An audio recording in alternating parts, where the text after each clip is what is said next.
Bom dia, meninos! Saudades de vocês, de rever vocês, de encontrar com vocês, de ver esse sorriso no rosto de vocês, de tanta alegria de estar vindo para a escola, né?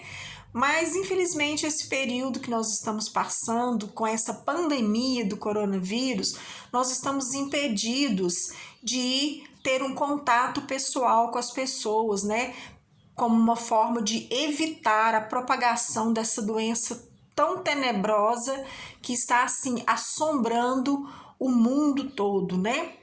Mas nós não podíamos deixar de apresentar as nossas aulas, de dar continuidade às nossas aulas nesse processo de aprendizagem de vocês. E o governo estadual, junto com a Secretaria Estadual de Educação, e o empenho das escolas, das diretoras das escolas, está trazendo para vocês as aulas remotas, que é esse sistema de aula que vocês assistem pela Rede Minas, né? E nós, como professores, temos o prazer de trazer para vocês um complemento dessas aulas. E hoje eu trago para vocês aqui a respeito da escravização africana no Brasil. Como que foi essa escravização? Qual que foi esse processo? De onde que vinham esses escravos? Por que vinham, né? Como que eles eram capturados? De onde que eles estavam vindo? E essa escravização no Brasil, ela ocorreu entre os séculos 16 e 19. Logo quando os portugueses aportaram lá em Salvador, né, as caravelas de Portugal chegaram lá, as naus, as caravelas, e encontraram as terras brasileiras, porque elas não foram descobertas, porque os índios já habitavam aqui, né, então elas já tinham sido descobertas. Durante 32 anos, essas terras elas foram pouco exploradas. Mas depois houve uma necessidade da coroa portuguesa de ganhar dinheiro com essas terras na América. Então houve uma exploração maior dessas terras. Com isso fez a divisão nas capitanias, né? As capitanias hereditárias, que eram 15, mas que se sobressaíram somente 3, né? Que era de Pernambuco, de Salvador e de São Vicente.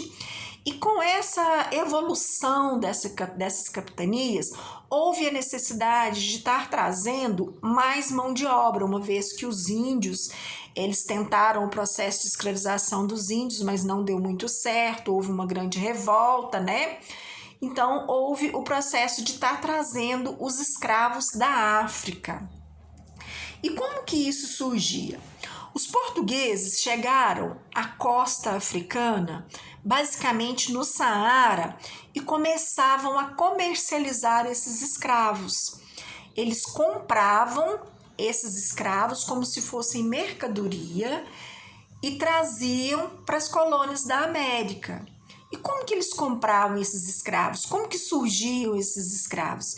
Esses escravos surgiam a partir das disputas de tribos dentro do próprio continente africano, e a tribo perdedora passava a ser escravizada pela tribo vencedora. E essa tribo vencedora, também querendo fazer dinheiro, além de usurpar do trabalho escravo dessa população rival, passou a vendê-lo também. E assim os portugueses, precisando de mão de obra na América, adquiriam esses escravos e traziam para a colônia americana, que hoje nós conhecemos como Brasil. E como que era feito esse transporte? Os portugueses iam juntando uma quantidade de escravos que precisavam, deixavam comprados lá na África, e quando partisse um navio da África com destino à América, que tivesse mais mercadoria, esses escravos, eles vinham dentro desses navios que passaram a ser chamados de navios negreiros. Só que eles não vinham assim, na proa, de boa, não. Eles vinham dentro do porão do navio, né?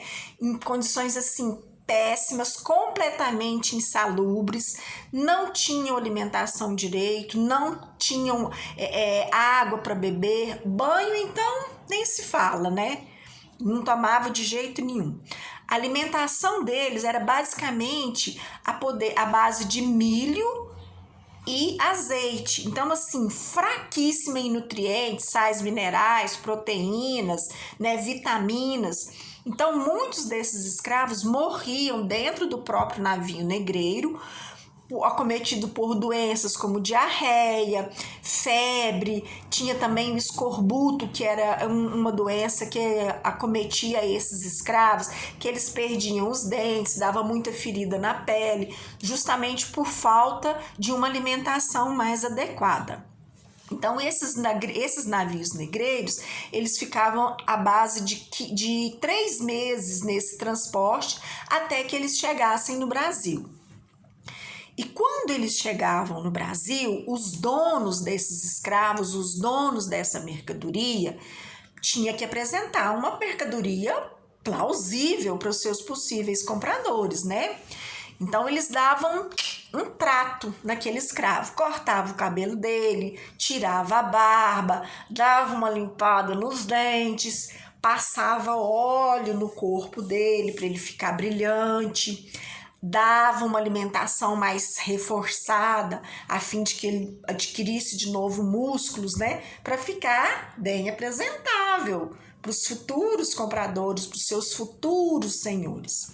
E quando eles já estavam assim, numa aparência melhor, eles eram colocados nos armazéns ou mesmo no mercado em praça pública para as pessoas interessadas irem lá e comprarem esses escravos. E eu esqueci de falar, quando os portugueses iam comprar esses escravos lá na África, eles gostavam de comprar escravos de etnias diferentes, para que eles não se conhecessem e evitassem, assim, de formar grupos de rebeliões para se revoltarem contra os seus senhores. E depois deles comprarem, dos senhores comprarem esses escravos aqui já no Brasil, eles eram levados para as fazendas, onde era empregada a sua mão de obra. Alguns trabalhavam na senzala, aliás, alguns trabalhavam na casa grande, como cozinheiros, copeiros, mãe de leite, arrumadeira da casa. Essas tinham uma condição de vida um pouco menos pior do que os que viviam na senzala, que trabalhavam nas lavouras, nos engenhos, nas plantações de algodão, de cana-de-açúcar, na criação de gado, né? E foi a partir daí, dessa separação entre os escravos que trabalhavam na casa grande, que nós temos até hoje um reflexo disso. Que vocês já observaram que existe o elevador social e o elevador de serviço? É justamente por isso, para diferenciar os escravos que trabalhavam na casa grande ou que viviam na senzala, tinha uma entrada separada na fazenda e dentro da casa grande também, dos senhores e das sinhás. Não podiam se cruzar numa área de serviço. E depois que esses escravos iam para a lavoura, para a agropecuária, eles, no final do dia, eles vinham dormir na senzala, onde era um barracão enorme de terra e na qual eles dormiam no chão em cima apenas de uma esteira. Não tinha divisórias de parede, era tudo igual. Homem, mulher, criança, dormia tudo igual, tudo num ambiente só. Não existia banheiro, né? Na época chamava latrina, não existia. Então, assim, era uma condição super precária. Sem contar a violência que era sofrida por eles, né? Quando eles se rebelavam, quando eles ficavam assim chateados, como que fala, num estado de não querer trabalhar ou que eles fugiam para ter uma condição de vida melhor, eles eram capturados pelos capitães do mato e eram terrivelmente castigados. Eles iam para o trono, eles apanhavam de chicote, eles tinham a boca tampada com um ferro para poder simbolizar que aquele escravo ele tinha respondido mal o capitão do mato, ou seu chefe, ou o próprio senhor de engenho. Ele era amarrado no tronco, ele tinha partes do corpo decepadas. Então, assim, as condições dos escravos no Brasil foi extremamente dura, extremamente difícil e muito dolorosa. É uma vergonha que nós temos até hoje.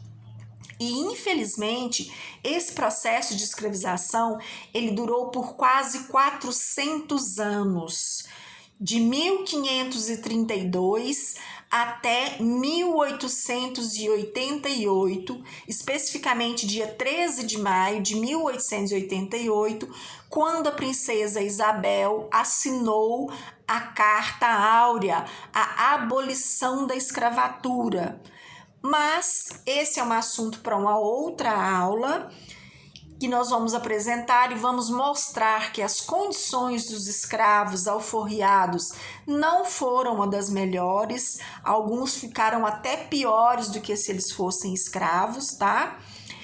E agora eu deixo para vocês aí um resumo e pouquinha atividade, são 5 questões só para vocês estarem aprofundando mais esse conhecimento.